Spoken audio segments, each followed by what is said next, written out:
suite dans Mediacro, c'est le moment de Jill.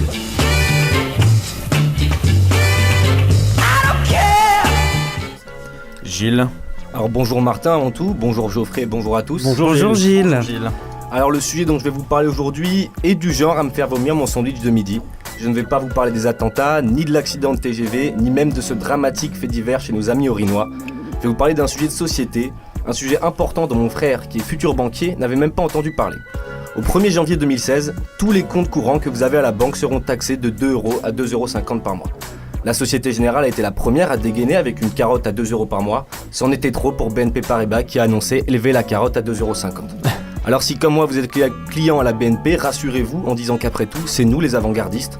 Et tout le monde nous suivra, soyez-en sûrs, car en France, pour toucher un salaire ou autre prestation sociale, avoir un compte courant est une obligation. Rentrons maintenant dans le vif du sujet. Qu'est-ce qui leur est passé par la tête pour sortir un truc comme ça ?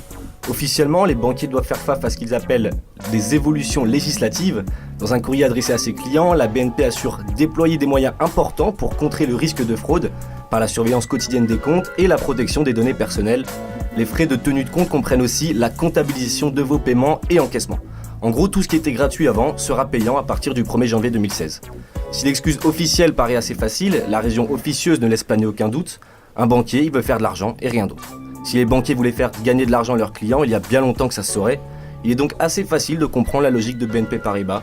Quand on prend une amende de 9 milliards de dollars par les États-Unis l'an dernier, mieux vaut faire payer les clients que payer soi-même.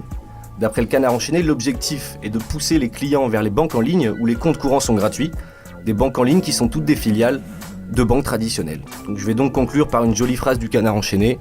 Encore une fois, les banquiers soutirent à bon compte.